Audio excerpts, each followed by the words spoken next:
नमस्कार दोस्तों। आज मैं आप सभी को एक्सप्लेन करने वाली हूँ साउथ कोरिया की सबसे मिस्टीरियस और डरावनी हॉरर थ्रिलर मूवी द वेलिंग की कहानी। ये कोई नॉर्मल घोस्ट मूवी नहीं है। इस फिल्म में भूत, शैतान, अंधविश्वास और इंसान की गलत डिसीजंस सब कुछ एक साथ देखने को मिलता है। मूवी का एंडिंग इतना कंफ्यूजिंग है कि आज भी लोग इसके बारे में थ्योरीज बनाते हैं। तो लाइट्स ऑफ कर लीजिए, हेडफोन्स लगा लीजिए और चलिए शुरू करते हैं द वेलिंग की पूरी कहानी।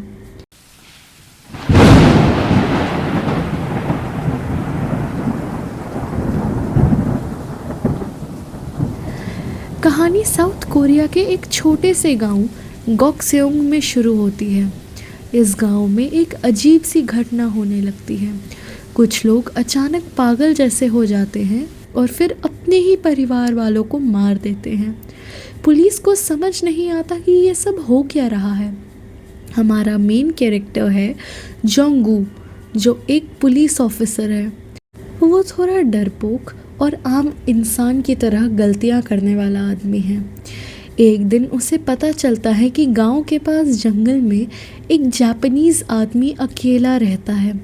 गांव के लोगों का मानना है कि उसी के आने के बाद ये सारी अजीबोगरीब घटनाएं शुरू हुई हैं। जोंगू और उसके दोस्त उस जापानीज़ आदमी के घर जाते हैं। वहाँ उन्हें बहुत ही अजीब चीज़ें मिलती हैं। दीवारों पर मरे हुए लोगों की फ़ोटोज़ लगी होती हैं। घर में अजीब सा सामान रखा होता है। सबको लगने लगता है कि शायद यही है वो आदमी जिसने सभी के मर्डर्स किए हैं, लेकिन किसी के पास कोई प्रूफ नहीं होता। कुछ समय बाद जोंगो की छोटी बेटी हायोजिन का अजीब हरकतें करना शुरू होता है। पहले वो गुस्सा करने लगती है, फिर वो अपने माँ बाप से बदतमीज़ी से बात करने लगती है। उसका बिहेवियर धीरे धीरे और डरावना होता जाता है। डॉक्टर्स उसे चेक करते हैं लेकिन कोई बीमारी नहीं मिलती। अब जोंगू को लगने लगता है कि उसकी बेटी के साथ कुछ पैरानॉर्मल हो रहा है।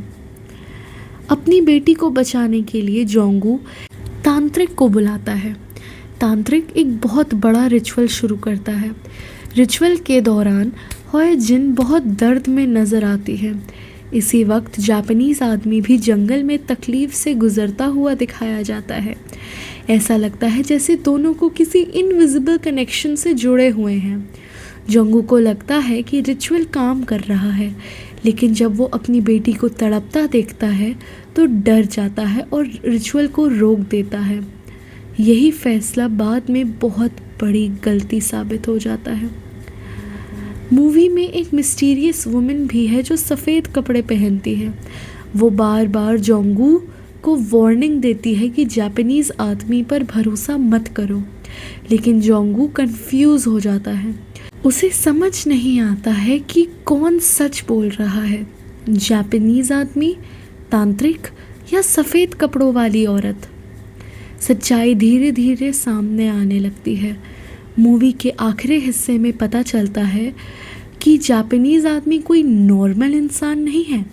वो असल में एक ईविल स्पिरिट या शैतानी शक्ति है जो लोगों को अपने कब्ज़े में कर लेती है।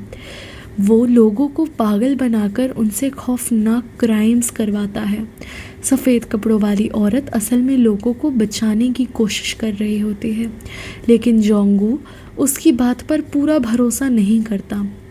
सफ़ेद कपड़ों वाली औरत जोंगू को कहती है कि घर जाने के पहले रुक जाओ। अगर तुम जल्दी घर गए तो सब बर्बाद हो जाएगा। लेकिन एक पिता होने के नाते जोंगू अपनी बेटी की फ़िक्र में घर की तरफ भागता है।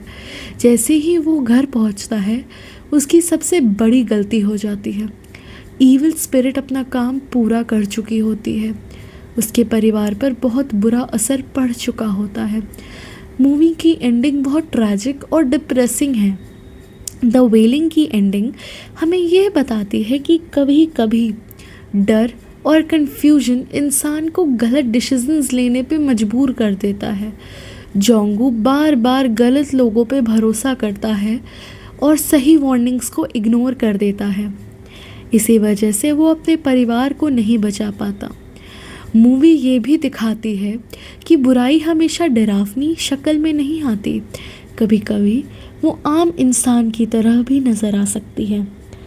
लेकिन जोंगू की इसमें क्या गलती, वो तो एक साधारण मनुष्य ही था, लेकिन कन्फ्यूजन में आकर के उसने अपना और अपने परिवार का भविष्य बिगाड़ दिया।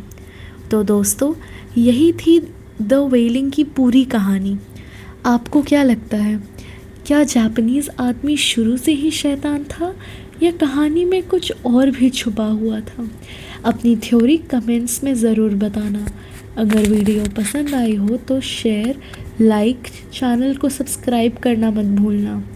मिलते हैं अगली मिस्टीरियस और हॉरर मूवी एक्सप्लेनेशन के साथ। अगर आपके पास कोई सजेशंस हों तो उसे कमेंट बॉक्स में ज़रूर बताएं। धन्यवाद।